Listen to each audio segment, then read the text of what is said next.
오늘 장 랭킹5로 이어가겠습니다. 우리 지수 오늘 좀 아쉽습니다. 코스피도 2660선 단숨에 좀 회복하나 싶었는데 힘이 많이 부족해 보입니다. 오후장에서는 계속해서 약보합권에서 움직이고 있고요. 코스닥 지수도 그렇게 강한 상승세는 나타내지 못하고 있는 상황입니다. 수급적인 영향도 클 것 같고 우리 오늘 이야기 나눠보겠지만 밸류업의 효과도 좀 미미해 보이는데요. 두 분 모시고 자세하게 이야기 나눠보도록 하겠습니다.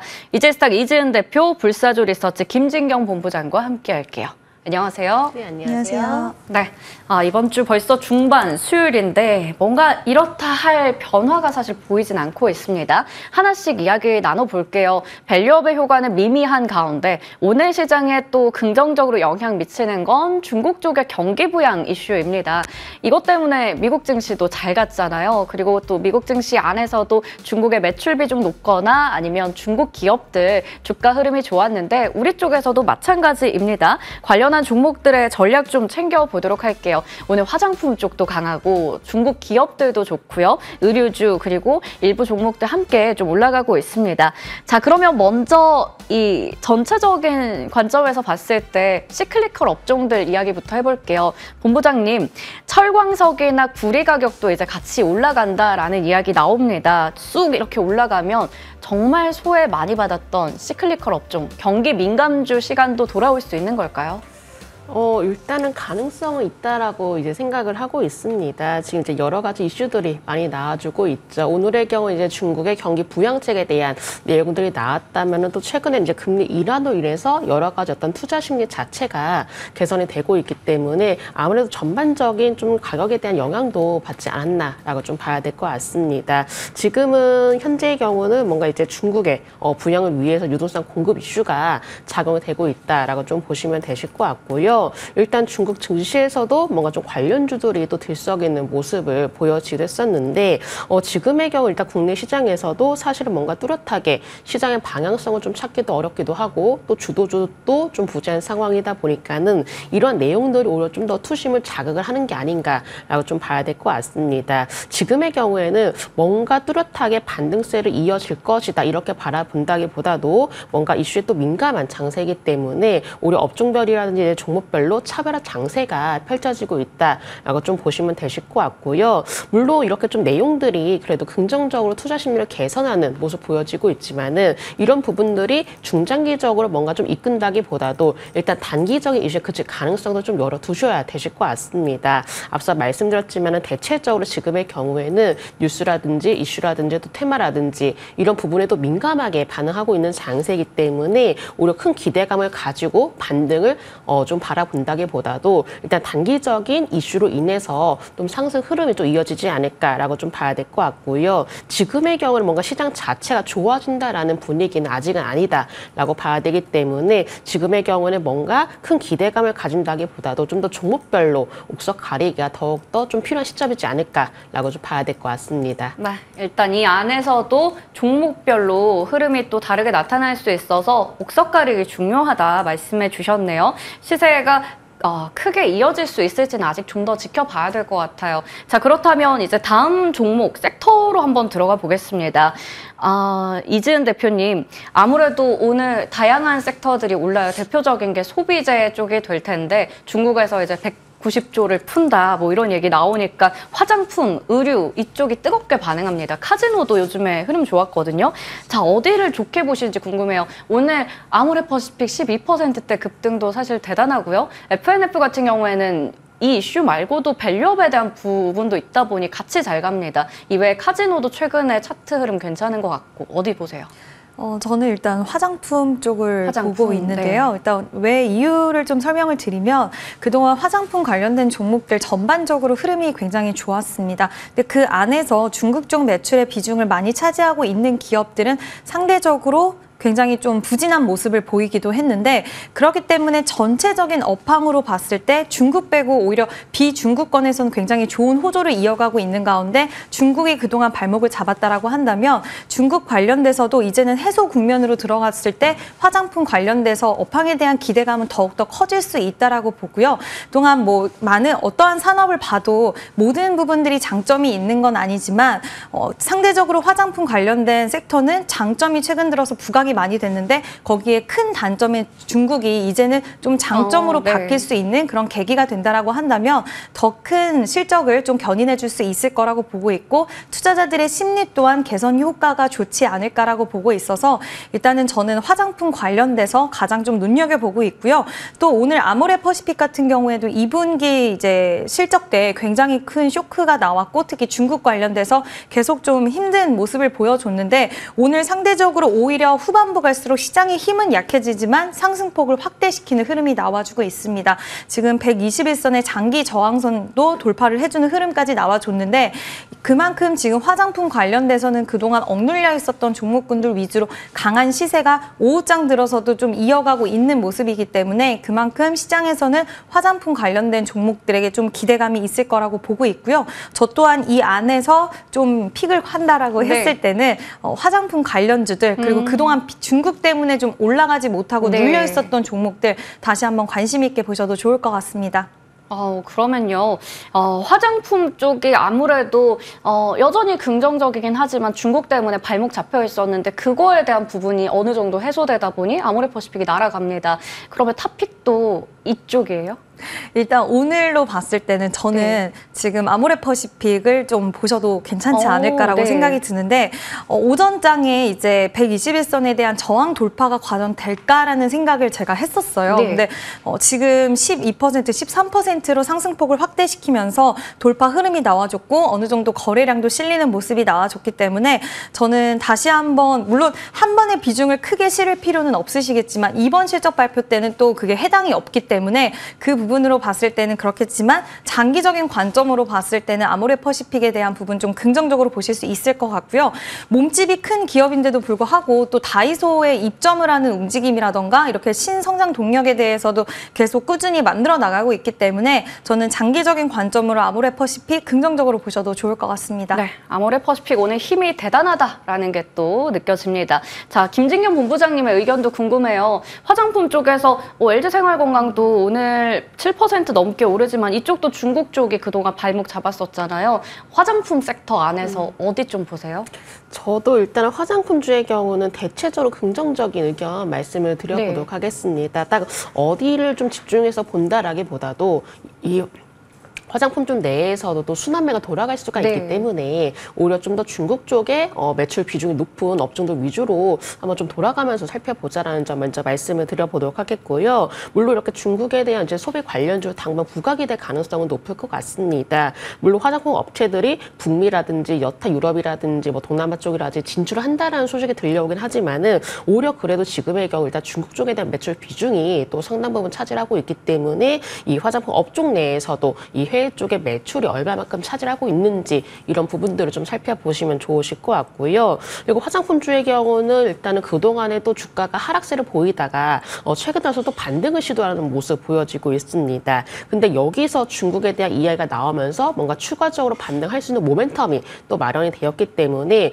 오히려 이런 부분들로 봤을 때는 화장품주의 경우는 조금 더 추가적인 상승을 좀 기대를 해보셔도 된다라고 말씀을 드려보도록 하겠고요. 물론 이러한 내용들도 이제 주가에 상당 부분 영향을 미치겠지만은 워낙에 지금의 경우 이게 K-뷰티에 대한 열풍이 쉽게 줄어들지 않는 상황이기 때문에 이러한 이야기들이 나온다면은 충분히 화장품주의 경우는 뭔가 좀 더 새로운 기회가 되지 않을까라고도 볼 수 있을 것 같습니다. 네. 두 분 모두 좀 긍정적인 관점에서 말씀해 주셨고요. 저희 이야기 나누는 동안에도 중국 매출 비중 높은 화장품 대표주들 상승폭 더 키워가고 있는 상황입니다. 시세 끝까지 확인해 보도록 할게요. 자, 다음으로 석유화학도 좀 궁금하거든요. 이재은 대표님께 질문 드리겠습니다. 워낙에 하반기 업황에 대해서 계속 이제 얘기 나왔어요. 사실 불황일 것이다. 근데 그것도 어떻게 보면 중국을 비롯해서 글로벌 경기 둔화 때문에 구조적으로 좀 안 좋다라는 건데 이번에 중국 부양책 나왔으면 그것도 이제 달라질 수 있는 건지 석유화학주 어떻게 보세요?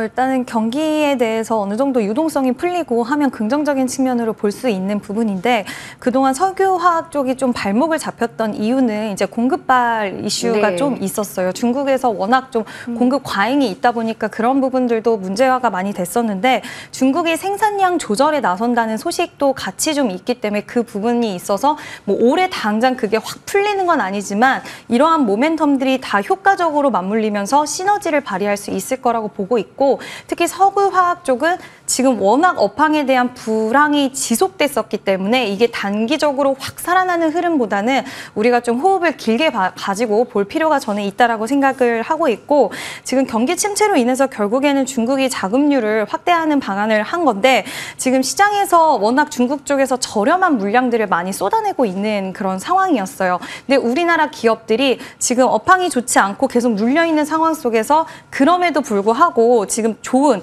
그런 이제 스페셜티 제품들을 개발을 했는데 워낙 고부가 가치 제품들이 많다 보니까 이제 싼 가격으로 물량 공세가 통하지 않는 쪽으로 새로운 돌파구를 마련을 했고 그와 관련돼서 성공적으로 좀 발걸음을 해 나가는 기업들 위주로 저는 보시면 어떨까라고 좀 생각을 하고 있고 결국에는 이제 업황이 반등을 할 수 있는 이런 우호적인 환경들이 마련되는 속에서 고부가 제품을 그동안 힘들었던 시기에도 계속 잘 판매를 하고 만들어갔던 기업들 이런 기업들이 대표적으로 실적 좀 괜찮았던 게 금호석유라 코오롱인더 이런 기업들이거든요. 네. 오늘 시세도 그래도 시장 대비해서 좀 바닥권에서 반등의 시그널이 나와주고 있기 때문에 저는 지금 당장 뭐 단기적으로 석유화학 관련된 종목들을 뭐 보셔도 너무 좋다라는 측면은 아니지만 업황이 개선될 수 있는 우호적인 환경들이 마련되어 있고 그 안에서 돌파구를 잘 찾아서 수익을 내고 있는 기업들 위주로는 장기적인 관점으로는 충분히 저는 좀 긍정적으로 열고 볼 수 있지 않을까라는 의견을 드리고 싶습니다. 네.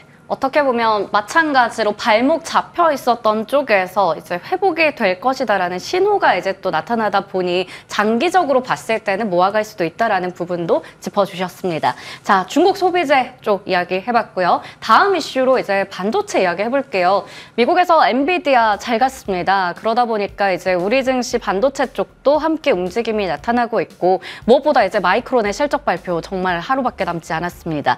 우리 시간으로 내일 새벽에 이제 확인할 수 있을 텐데 여러 가지 부분들 보면서 어떻게 투자를 해야 될지 고민 많이 됩니다. 오늘 반도체 IT 투톱이 그렇게 강한 건 아니지만 나머지 뭐 AI 반도체 유리기판, 액침 냉각 이런 쪽에서 시세 좀 나오고 있긴 하거든요. 전략들 한번 챙겨가 보도록 할게요. 먼저 가장 기대했던 건 블랙웰의 이제 대량 생산 이런 부분들 모건스탠리 보고서에서 전망 나왔는데 본부장님 그러면 우리가 우려했었던 것에 대해서 긍정적인 이야기가 나왔으니까 반도체 시세가 좀 돌아설 수 있을까요? 네, 일단은 뭐 오늘만 딱 놓고 봤을 때는 엔비디아의 영향이라든지 또 밸류 관련 영향이 작용되었다라고 좀 봐야 될 것 같습니다. 그럼에도 불구하고 생각보다 주가는 또 시원스럽게 반등이 나오지 않는 네. 모습인데 일단 또 하나 이제 이벤트가 있죠. 바로 마이크론의 이제 실적 발표가 예정이 되어 있는데 이 실적 발표 이후에 이 주요 반도체주들이 또 어떠한 방향성 찾기에 나설지 이런 부분들도 좀 살펴봐야 되기 때문에 뭔가 오늘만 놓고 봤을 때 이제 반도체주의 어떤 좀 반등이 예상이 된다라고 보기에는 좀 애매한 부분이 있습니다. 이렇게 된 전반적으로 봤을 때는 물론 중장기적인 면으로 봤을 때는 조금씩 모아가는 것은 유효하지만은 단기적으로 봤을 때는 일단은 조금 관망을 해보자라고 좀 말씀을 드려야 될 것 같고요. 뭔가 추세적인 반등을 기대를 하기에는 아직은 조금 이르다라고 좀 판단이 되고 있는 상황인데 물론 삼성전자라든지 SK하이닉스라든지 지금 상하로 봤을 때 과매도 구간이라고 좀 보긴 합니다. 하지만은 외국인 어떤 수급 공백도 아직까지 남아있는 상황이고 뭔가 적극적으로 좀 더 외국인이 조금 더 수급이 유입이 되는 것이 아니라 아직까지는 조금 더 뭐 매도세가 이어진다든지 좀 눈치 보여 이어지고 있는 상황이기 때문에 반도체주에 대해서는 섣불리 또는 진입하기에는 아직은 좀 이르지 않을까라고 좀 말씀을 드리는 부분입니다. 물론 이제 반도체도 조금씩 모아 가셔도 좋다라고 저는 판단이 되는 부분이기도 하고요.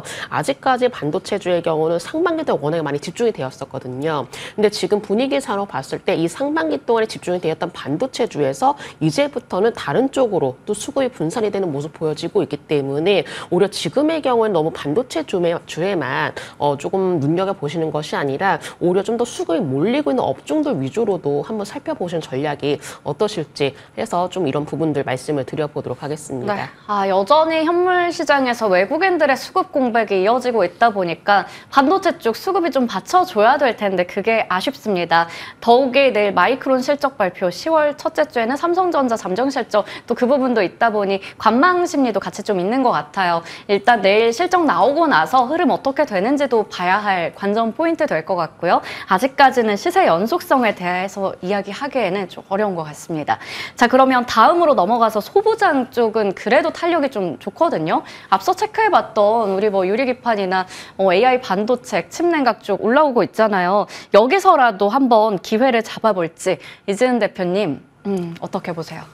네, 일단은 단기적으로는 저는 기회는 좀 잡아볼 수 있다라고 생각을 하는데, 이제 뭐 디램 관련돼서 이제 마이크론 실적 발표 네. 때 혹시 디램 뭐 피크아웃에 대한 좀 부정적인 네, 이야기 네. 혹시라도 나올 수 있다라는 부분도 우리가 뭐 아예 배제할 수는 없겠지만, 지금 액침 냉각, 유리기판 이렇게 신기술 관련돼서는 지금 오늘 좀 시세가 나오고 있는데, 그 이유를 여러 가지 요인들이 있을 수는 있겠지만 좀 찾아봤을 때는 지금 상대적으로 AI 관련된 반도체 종목들보다도 지금 유리기판 그리고 또 액침 냉각 관련주들은 조정이 더 빨리 일어났어요. 특히 네. 이제 그 액침 냉각 관련돼서는 우리가 대장주인 GST 기준으로 봤을 때는 4월 달부터 좀 주가가 흐름이 부진하다가 이제 4월 시작으로 해서 점진적으로 조정의 흐름이 나와줬고, 지금 필옵틱스라는 이런 유리기판 관련된 종목들도 5월 달 기점으로 해서 주가 추세가 꺾이기 시작을 했는데, 상대적으로 AI 반도체 기업들은 6월 달까지는 좀 시세가 나왔기 때문에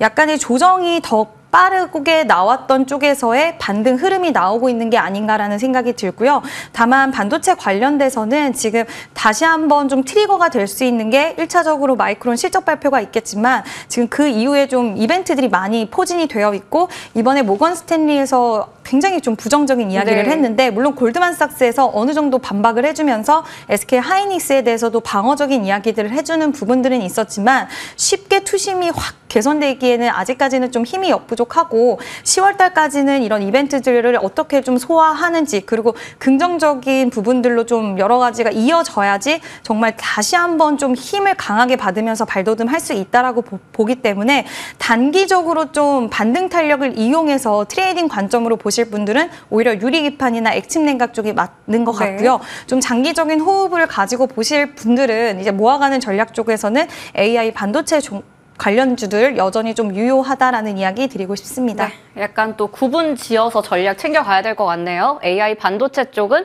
소화해야 할 이벤트 많습니다. 장기적인 관점에서 모아가는 거 괜찮다 말씀해 주셨고, 단기적으로 본다면 이제 수익을 내는 측면 이쪽에서는 유리기판이나 액침 냉각 쪽 노려보는 것도 좋다, 이렇게 말씀해 주셨습니다. 자, 그러면 다음으로 오늘 뭐 기대하고 있었던 밸류업 쪽입니다. 기대가 커서인지 실망도 큰 것 같고요. 밸류업이라고 하는데, 이제 여기 업을 뭐 없다 할 때 업으로 쓰시는 분들도 있고, 밸류 다운이 돼버렸다라는 이야기도 하고요. 일단 KB금융이나 뭐 통신 쪽이 안 들어 있었다는 게 좀 의외였어요. 그러다 보니까 이쪽이 낙폭이 좀 큽니다. 실망 매물도 많이 나오고 있고요. 지금 하락 상위 종목들 이름 올리고 있죠. 그리고 반면에 또 들어간 종목들은 시세가 또 크게 나옵니다. 오늘 여러 가지 호재도 맞물리면서요. 자, 그러면 먼저 시장 전체에 미치는 영향부터 볼 텐데, 자, 본부장님, 밸류업 지수 공개, 우리가 하도 얘기를 많이 해서 그런지 막상 공개되고 나니까 정말 세론인 건지 뭔가 지수에도 미미한 영향을 주고 있어요. 효과가 끝났다고 봐야 되나요? 네, 일단은 지금의 경우는 막상 딱 공개가 되니까는 뭔가 또 기대를 할 만한 결과가 또 사라진 꼴입니다. 네. 그러다 보니까는 주가도 그렇게 크게 반응을 하지 않는 것 같고요. 또 여러 가지 면을 봤을 때는 일단 또 세론이라는 또 흐름으로도 좀 봐야 될 것 같습니다. 사실 이제 밸류업에 대해서는 상반기부터도 꾸준히 나왔던 이야기거리였기 때문에 이미 기대감도 어느 정도 좀 선반영이 된 부분들이 있고, 이미 결과가 나오니까는 여기에 대해서 어떤 좀 차익실 매물이라든지 아니면은 뭔가 또 새로운 모멘텀이 더 필요하다, 이런 심리가 작용되었기 때문에 오히려 주가의 경우는 생각보다 좀 더 미미하게 조금 작용을 하지 않나라고 좀 봐야 될 것 같고요. 그리고 여기서 이제 또 하나가 있습니다. 바로 이렇게 주요 기준이 이제 주주 환원 요건이 뭔가 좀 예상과 달리도 구체적이지 않다라는 점이죠. 그렇기 때문에 이렇게 어떤 뭐 다른 국내 대표 좀 지수와의 차별성이 없다라는 지적도 나오고 있기 때문에 조금 아쉬운 면도 조금 눈에 띄고 있는 것 같습니다. 그렇기 때문에 이런 부분들이 여러 가지 가지 맞물리면서 사실은 오늘 장에서는 크게 영향을 미치지 않는다라고 좀 봐야 될 것 같고요. 그리고 이제 지금 현재 증시 자체가 뭔가 뚜렷하게 상승 동력을 할 만한 내용들도 부재한 상황입니다. 네. 그러다 보니까는 여러 가지 면으로 봤을 때는 아직까지 시장에서는 이 밸류업 지수가 확 이끌어 줄 수 있을 만한 모멘텀은 아니었다라고 좀 봐야 될 것 같고요. 그리고 지금의 경우 이제 투자 심리가 좀 위축이 될 수밖에 없는 게 사실 금투세 불확실성도 남아 있죠. 네. 그렇기 때문에 이제 밸류업만 놓고 뭔가 시장에 기대를 한다기보다도 여러 가지 불확실성에 대한 내용들이 잔재를 하고 있는 상황이기 때문에 이런 부분들이 오히려 시장에서는 조금 더 부담으로 작용되지 않았나라고 봐야 될 것 같습니다. 지금의 경우는 뭔가 이제 증시 활성화가 또한 필요한 상황이기도 하고 뭐 KB금융이라든지 하나금융 지주의 경우는 일단 실망 매물이 또 출회가 되는 모습 보여지고 했었는데 일단은 밸류 불발로 인해서 뭐 어떤 수급적인 부분이 약간 위축이 된 것일 뿐 뭔가 이런 부분들이 기업 가치에는 사실 이제 크게 이상이 없다라고 보기 때문에 불발이 되었다라고 해서 오히려 크게 우려할 필요는 없다라고 판단을 하고 있고요. 이 밸류업 지수가 오히려 시장에서는 아직 크게 역할을 좀 한다라기보다도 여러 가지 어떤 불확실성에 대한 내용들 또 우려감이 잔재해 있기 때문에 오늘의 경우 이런 부분들이 오히려 시장에 반영이 되고 있는 것이 아닌가라고 볼 수 있을 것 같습니다. 네, 같습니다. 아직까지 밸류업 쪽의 효과는 좀 미미한 가운데 말씀해주신 불확실성들이 해소가 되지 않다 보니까 증시 측면에 있어서 아직 뭔가 뭐 부양한다 이런 느낌 별로 안 드는 것 같아요. 하지만 언급해 주신 것처럼 지수에 포함이 되지 않았다라고 하더라도 기업의 펀더멘털 측면에서 문제가 있었던 건 아니기 때문에 그 부분도 함께 좀 짚어주셨습니다. 자, 그러면 반대로 이제 포함이 됐고 여러 가지 호재가 있는 종목들 볼 텐데 현대차가 이슈가 많잖아요. 근데 지금 주가를 보면 왜 이러나 싶긴 하거든요. 일단 밸류업 지수 포함됐고 그리고 인도법인 IPO 승인에다가 뭐 배터리 내재화 여러 가지 이슈가 나오는데요. 왜 이렇게 못 가요? 이재은 대표님 뭔가 이거 아쉽잖아요. 지금 이 정도의 밸류를 받을 게 아닌 어떻게 보면 흐름인데 못 가는 것도 좀 이해가 잘 안 되고 그렇다면 지금 노려야 되는지도 궁금합니다. 네, 저는 지금 노려보셔도 좋다라고 생각을 하고 네. 있습니다. 일단 오히려 기회를 준다라고 생각을 하고 지금 모아가는 전략이 유효하다라고 생각이 들고요. 오늘 특히 나왔던 소식 중에서는 물론 밸류업 포함도 있었지만 그건 어느 정도 예정된 수순이었고 또 인도 법인 IPO 관련돼서 이제 10월 달부터 진행이 될 수 있다라는 소식도 나왔는데 그러면 대규모 자금 조달이 가능해질 거고 또 오늘 나왔던 소식 중에 배터리에 대한 내재화 소식이었습니다. 네. 지금 비아디 같은 경우에는 이미 배터리 내재화를 통해서 원가 절감 효과를 20% 이상을 보고 있는 상황이고 최근에 GM, 도요타, 배터리 내재화에 대한 이야기들을 계속 좀 해왔었는데 여기에 현대차가 합류를 하면서 이제 2027년을 기점으로 해서 이전 배터리 내재화에 대한 이야기를 했는데 이렇게 되다 보면 지금 배터리에 대한 가격에 대한 원가 경쟁력도 가지게 되고 또 효율성적인 측면에서도 굉장히 높은 자리를 차지할 수 있기 때문에 긍정적인 관점으로 좀 보셔도 되지 않을까라고 생각이 들고요. 오히려 반대로 이제 셀 업체들이 좀 안 좋을 수 있다. 가격에 대한 이제 협상하는 과정에서 현대차가 이러한 부분들을 이제 너무나 속속들이 알게 되면 이제 뭔가 이야기를 했을 때 좀 안 좋은 그런 자리에 위치해 있을 수 있다라는 이야기가 좀 나와주고 있긴 하지만 그거는 향후 문제이기 때문에 그 부분에 있어서도 크게 지금 당장은 우려할 부분은 아니라고 생각이 들고요. 최근 들어서 이제 전기차 관련돼서 우호적인 이야기들이 좀 나오고 있는 상황에서 이러한 현대차들의 움직임 또한 결국에는 전기차 시장을 미래 먹거리적인 부분으로 여전히 생각하고 있다라는 이런 기조들을 또 확인을 할 수가 있었기 때문에 저는 충분히 좀 긍정적인 관점으로 보셔도 된다라고 생각이 들고요. 지금 매수하지 못하고 보유하고 계시지 않은 분들은 매수 관점의 기회로 활용하셔도 좋지 않을까라는 의견을 드리고 싶습니다. 네. 호재가 만발하는데 주가는 못 가는 지금 오히려 투자하기에도 괜찮은 시점이다라는 부분도 언급해 주셨네요. 자, 그러면 종목이 참 많아요. 앞서 저희 표에서 확인해 봤지만 밸류업 지수 포함되어 있는 종목들 저 중에 이제 어떤 걸 살까? 그리고 저거를 샀다고 해서 또 수익이 크게 날까? 얼마나 기다려야 될까? 고민 많이 되실 겁니다. 그러면 종목을 선별하는 것보다 차라리 11월에 나온다고 하는 ETF 담으면 어떨까? 그게 궁금하거든요. 김진경 본부장님 어떻게 보세요? ETF 투자할까요? 아니면 종목을 투자할까요? 사실 이제 지금 상황만 놓고 봤을 때는 어떤 걸 투자를 할지는 딱 결정을 내리기는 좀 어렵습니다. 왜냐하면 이제 막 뭔가 출발 현상이 또 올라온 맞아요. 상황이고요. 뭔가 기대를 크게 가져 접근을 한다라기보다도 좀 더 출발 흐름을 살피고 난 뒤에 투자를 해도 가능하지 않을까라고 저는 이제 판단이 되는 부분이고, 그래도 이제 밸류업 지수에 대해서 뭔가 기대감이 서서히 나타나게 된다면은 이 안에서 뭔가 포함이 되어 있는 종목들에게도 관심을 가지시는 것도 좀 좋으실 것 같습니다. 그래서 뭐 굳이 이 안에서 꼽자면은 저는 뭐 HD, 현대일렉트릭과 같은 전력기기 관련주들도 관심 있게 살펴보자라는 점 말씀을 드리고 싶고, 왜냐하면은 계속 전력기기에 대해서 많은 이야기들이 나와주고 있는데, 지금의 경우 그러니까 미국 시장에서 바로 전력기기 산업에 대해서 성장을 주도를 하고 있는 모양새입니다. 그렇다면 이런 부분들이 그냥 단발성 호재로 그치는 것이 아니라 조금은 중장기적인 면으로 봤을 때도 새로운 성장 동력이 될 수가 있기 때문에 내용들도 앞으로 좀 참고를 해주시면 좋으실 것 같고요. 특히나 이 우크라이나 사태 이후에 바로 에너지 안보에 대해서 필요성도 부각이 되고 있고,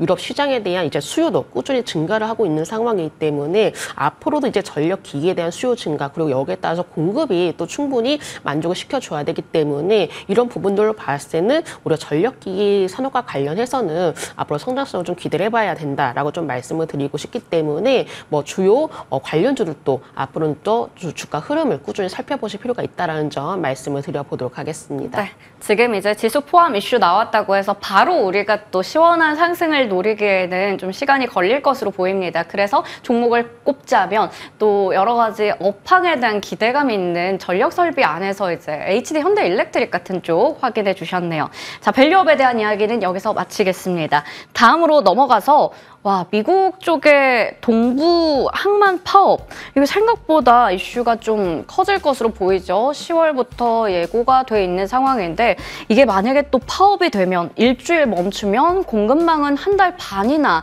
지속이 된다고 합니다. 그러면 또 뭐 재고 부족부터 해서 물가 상승, 뭐 음식료, 곡물 다 영향 미치면서 산업 사이클에 크게 이제 영향을 미치는 쪽이 될 거란 말이죠. 자, 그러면 이 속에서 가장 이제 크게 반응하는 게 해운 쪽이에요. 처음에는 STX, 그린로지스나 대한해운 이런 쪽들이 며칠 전에 시세가 강하게 났는데 이제 돌아가면서 오릅니다. 페노션이 오늘 7%가 넘게 오르는 모습 확인되고 있는데요.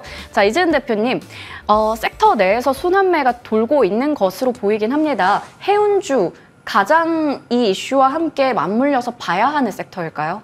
네, 일단 뭐 협상에 대한 이야기도 열어둔다라고 이야기가 나오고 있는 만큼 아직 결정적인 부분은 아니긴 하지만 이 부분에 대한 소식들을 추적을 해봐야 될 것 같아요. 근데 지금 해운주 관련돼서 움직임들을 좀 보면 이 안에서의 순환매 흐름은 확실하게 나와주고 있다라고 보이기 때문에 단기적으로 해운주에게 좀 관심이 있었던 분들은 일단은 1차적으로는 트레이딩 관점으로 한 비중을 적게 해서 보시는 것도 좋지 않을까라고 생각을 하고요. 이게 만약에 장기화되고 진짜 현실적으로 이게 발현이 된다라고 했을 때는 수익성적인 측면에서 기대할 수 있는 부분도 생기겠지만 아직까지는 움직임이 테마성으로 좀 움직이는 것도 없지 않아 있다라고 보기 때문에 이 안에서의 흐름을 좀 보시면 좋을 것 같고요.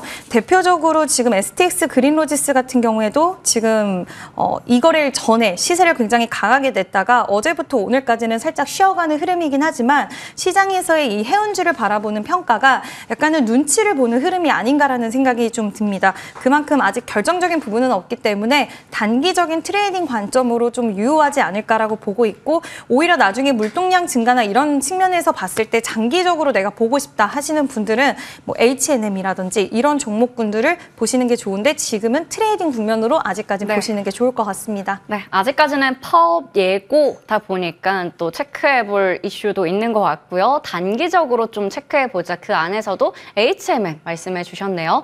자, 그러면 다음으로 앞서 언급해드렸듯이 이게 곡물가에도 영향을 많이 줄 수가 있습니다. 그렇게 되면 연결된 게 대표적인 게 음식료 쪽도 있고 비료, 사료 등등이 될 텐데요. 김진경 본부장님, 자, 그러면 미리 우리 이런 일들 몇 번 겪었었잖아요. 곡물가 올라간다? 그러면 자연스럽게 그 섹터들 단기적으로 시세 크게 날 텐데 모아 갈까요, 지금부터?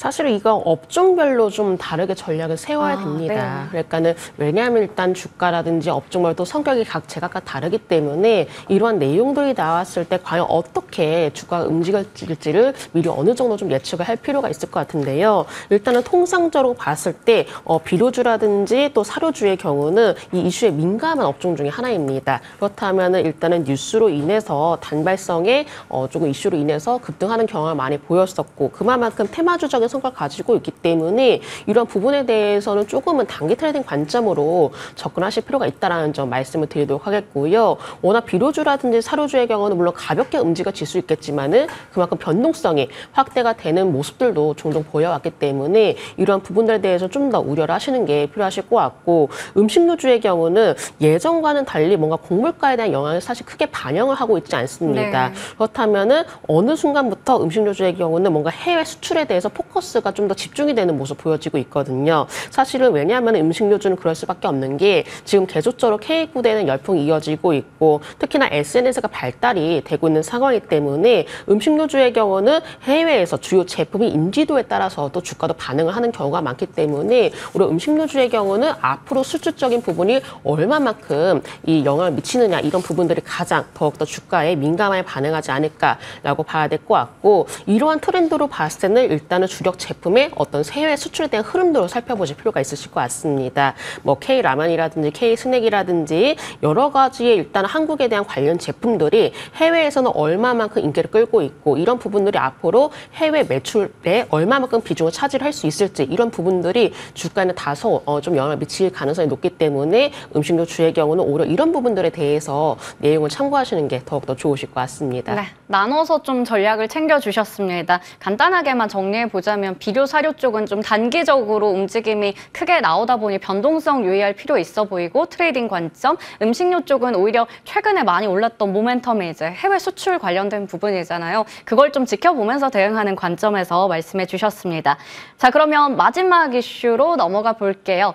와, 딥페이크 어제도 저희가 관련해서 보안주 쪽 다뤘었는데 오늘도 뉴스 나오면서 더 갑니다. 속보가 오전에 나왔었죠. 딥페이크 뭐 영상 소지 시청만 해도 처벌되고 이제 25일에 국회 법사위 통과 뭐 이런 뉴스가 나왔습니다. 자, 이렇게 좀 빠르게 속도를 내고 있는 상황이에요. 국회 쪽에서도. 그만큼 이건 심각하고 중요한 사안이잖아요. 오늘도 센즈랩이 대장주 역할을 하고 있고 뒤이어서 많은 종목들 이름을 올리고 있습니다.